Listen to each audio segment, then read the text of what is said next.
Good morning, everyone, and welcome. Let's start our class today off with a prayer together. Heavenly Father, Divine Mother, friend, beloved God, great masters, Jesus Christ, Babaji Krishna, Lahiri Mahashaya, Swami Shri Yukteswarji, beloved Master Paramahansa Yogananda Ji, saints of all religions, we bow at thy feet.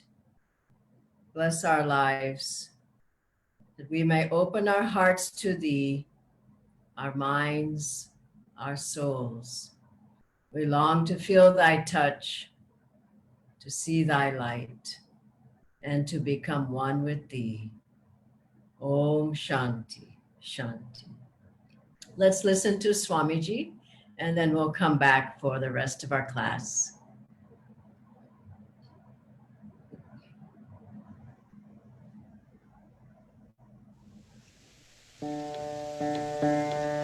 Listen, listen,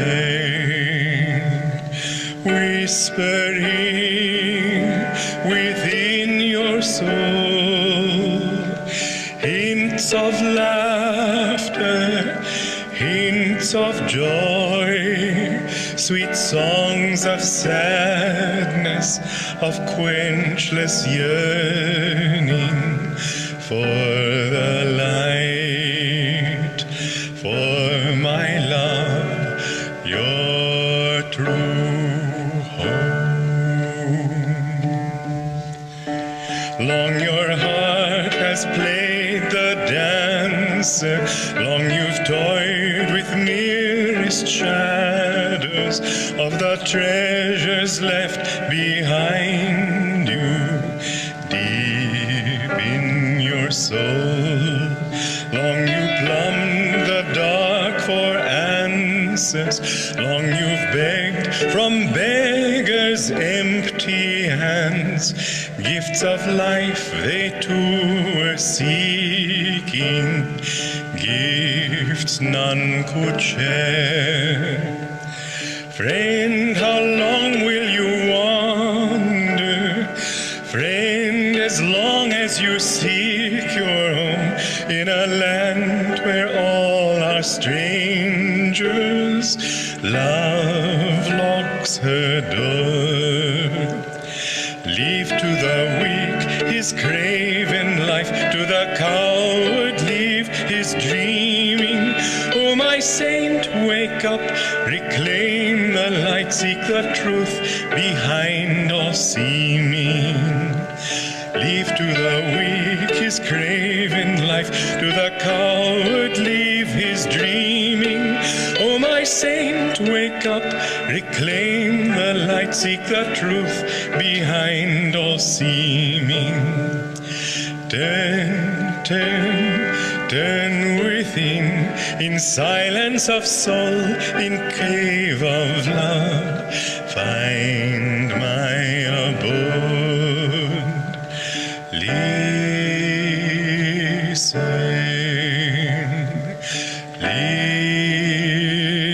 listen, whispering within your soul, hints of laughter, hints of joy, sweet songs of sadness, of quenchless yearning for the light, for my love, your true home.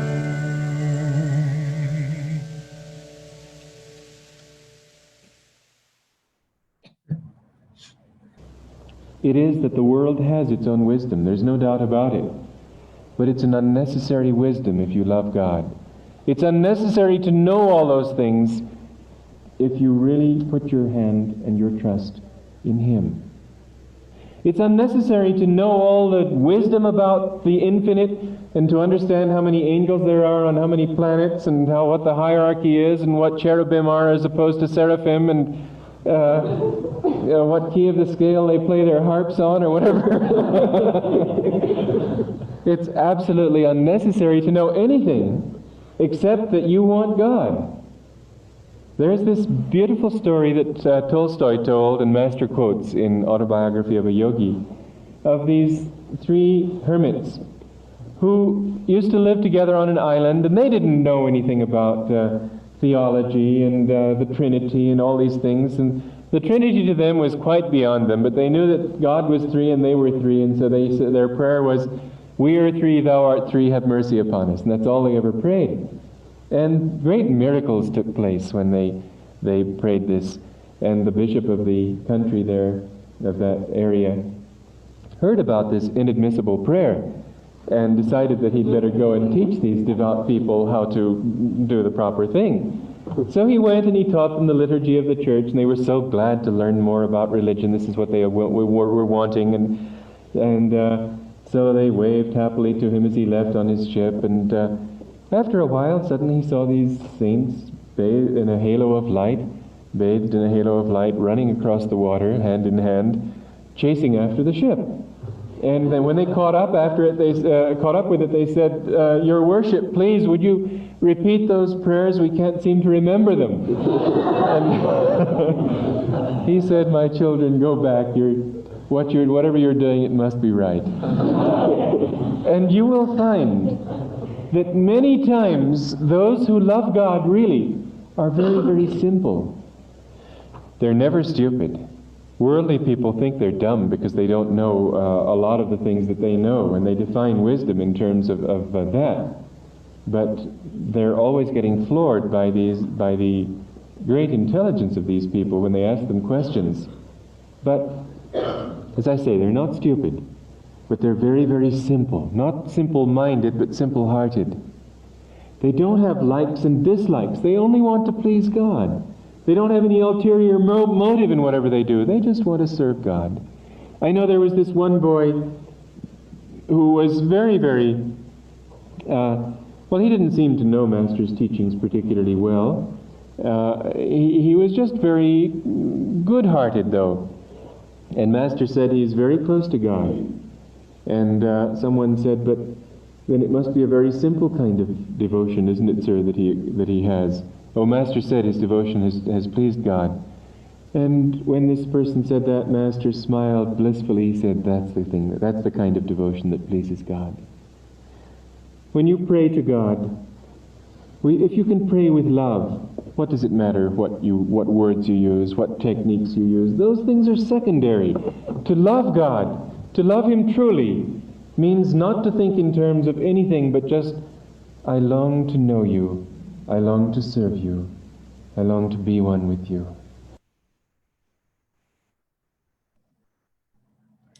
Isn't that beautiful?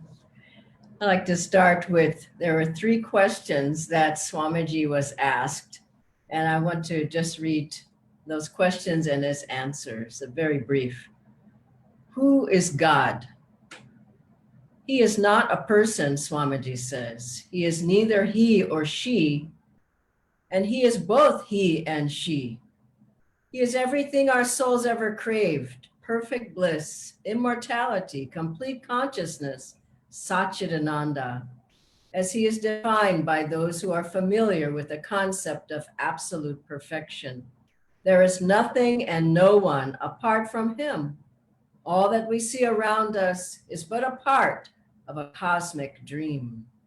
Who is God may be paired with another equal question: who are we? For in our deepest reality, what is left when we strip away all superficial definitions is that germ of consciousness within. And the next question: what does God give us?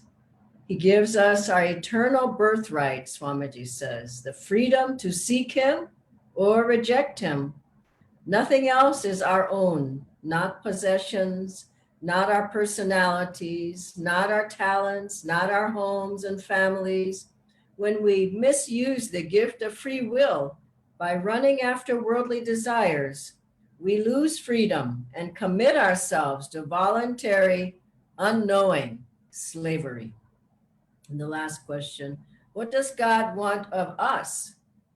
He wants, Swamiji says, as Paramahansa Yogananda Ji often said, the one thing he doesn't have, our love. This is the same thing as saying that our true self will never find fulfillment until it merges in divine love. Thou hast made us for thyself, said Saint Augustine, and our hearts are restless until they find rest in thee. Now I'll ask Natendra to bring up the questions for today. Thank you, Dhyanaji. The first question that we have for today is, what can I do to increase my devotion in meditation? Now, devotion is essential on the spiritual path. Some people think they can get away without it, but I've never seen anyone who really could go deep and know God or read of anyone who knew God, who never had any devotion. So it's vital to our spiritual search. How do we increase that? How do you increase your love? How do you increase your openness? How do you become more receptive? How do you long for truth and light and God? This is really the essence of that question.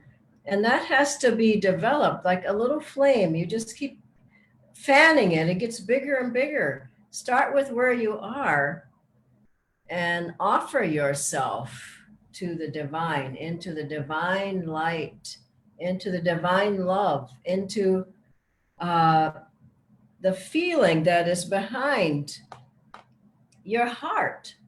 In the heart chakra, there's a love is already there. It just has to be uncovered.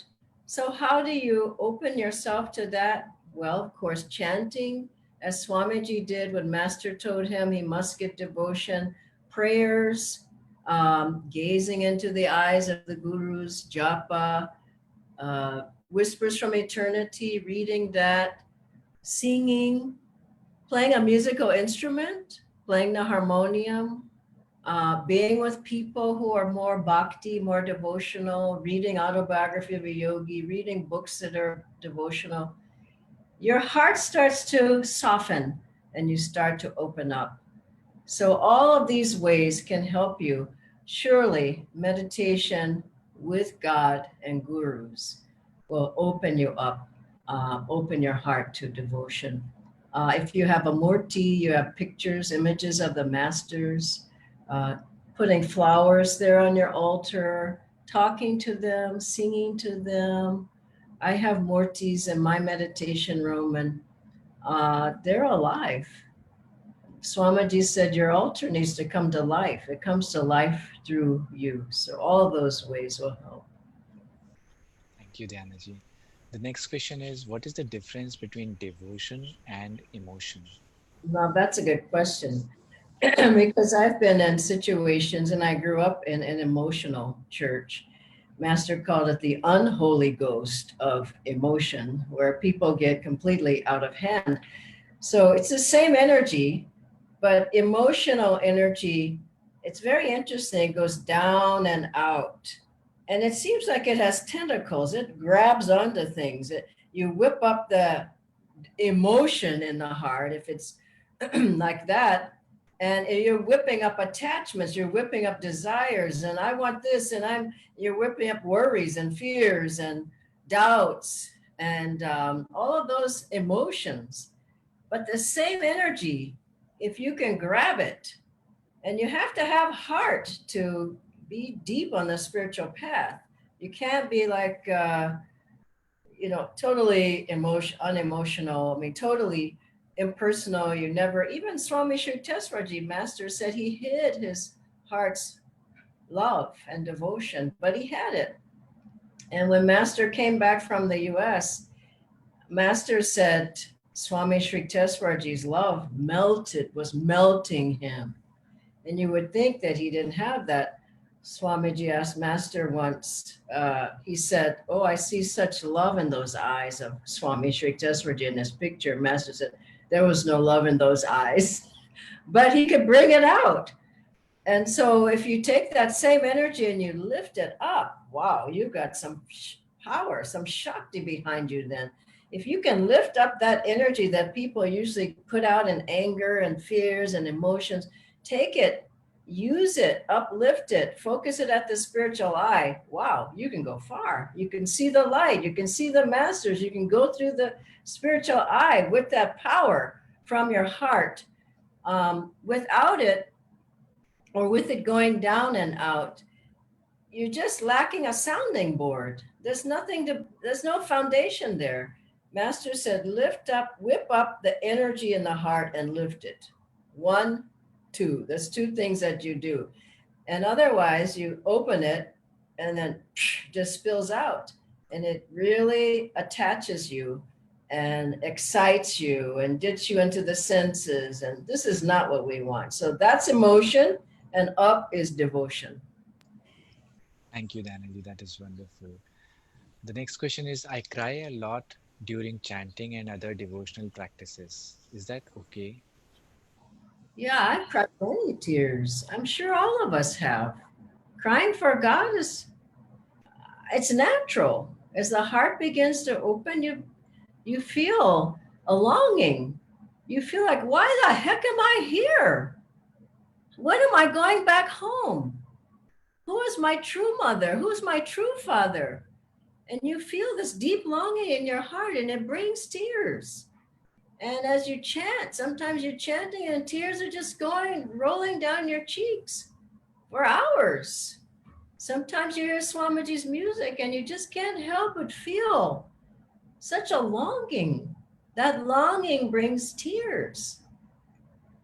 Yet, you can go that route, and you have to at a certain point. I mean, somebody passes away you're close to, you're going to just say, nothing's happening. It is happening. Divine Mother is calling us through everyone, through every experience. And sometimes it's very painful. It's painful to be feeling sometimes like an orphan because you want your Divine Mother so much. Cry if you have to, and then lift it up. This is the same thing. You can't just keep crying. You have to get a hold of that at a certain point and then bring it up. And here again, you have that same power we were just talking about. But don't act like I'll never cry for God. Cry for God. Master said, roll on the floor if you have to. But then pick that energy up and use it to really go where there's the land of no tears. And that's where we're headed.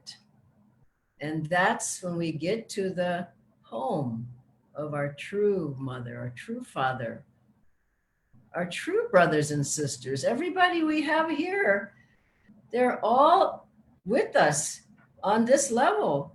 But Divine Mother is behind each one of them.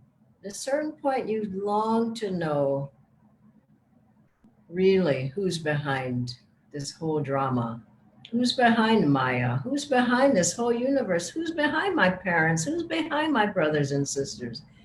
And that one, when you finally, you cry enough and you lift that up, energy up, you can go somewhere. Otherwise, people cry over money. They cry over their health. They cry over their wealth. They cry because they lost their house. They cry because their car got banged. Why cry for that? And you don't cry for God. I don't get it. So, cry for God, go for it, but then lift that energy up to the spiritual eye and go deeper. Thank you, Dhyanaji. The next question is, I am intellectual and not naturally devotional. I feel dry inside. I don't feel God's presence. What should I do? Swamiji was like that, and Master told him, you must get devotion. What did Swamiji do? He got a harmonium. He started chanting.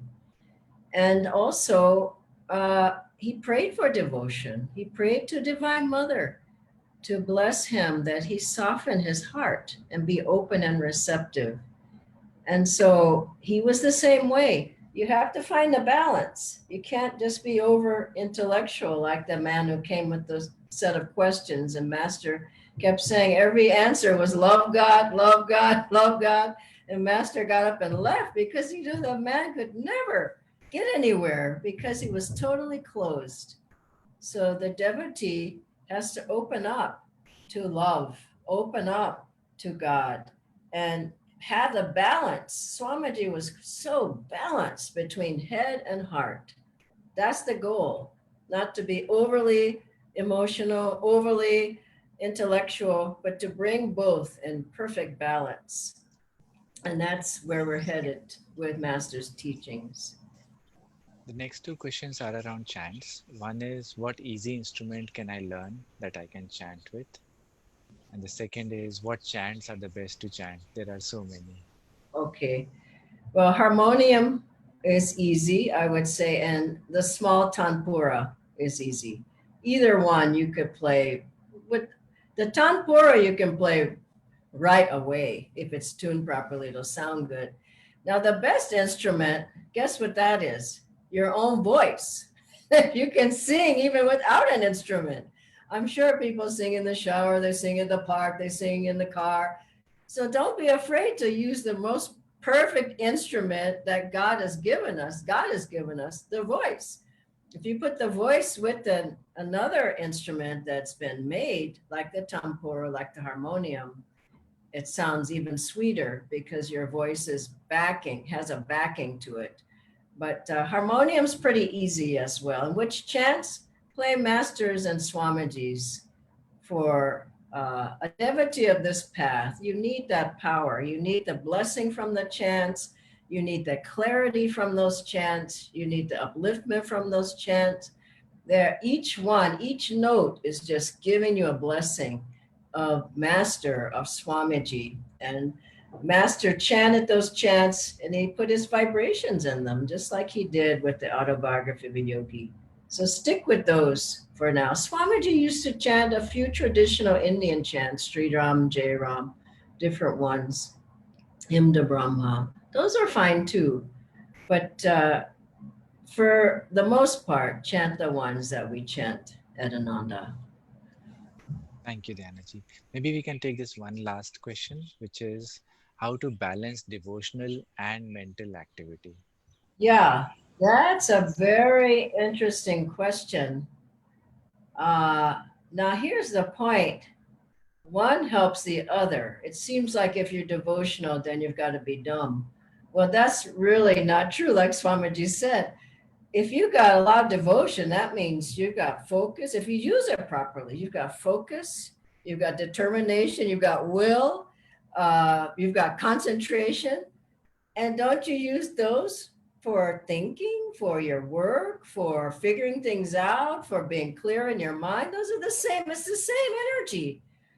So we can't keep dividing things up. I'm like this and I'm not like that. No, we have everything within us. Sometimes one door is open more than another, but you go through the door that's open and discover the whole room.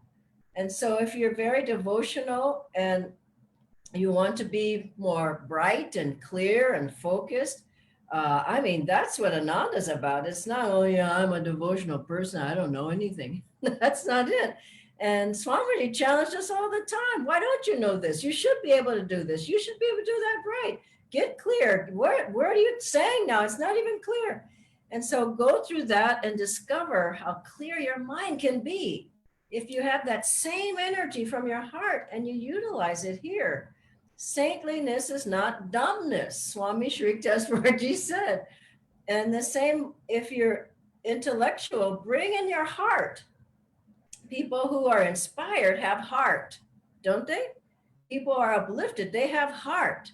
People have drive. You think of a good sportsman, somebody who plays cricket well, or somebody who plays basketball well, or whatever. They have a lot of power in their heart. They want to make those points, isn't it so? And someone who's a good scientist or discovering things, they've got heart. They're trying to figure it out with their intuition. That doesn't come from just the intellect. It comes from their heart. Someone who's good at writing, they've got heart to figure out, okay, what story did I put here? I can put this example and oh, this is inspiration. No? So you bring both together.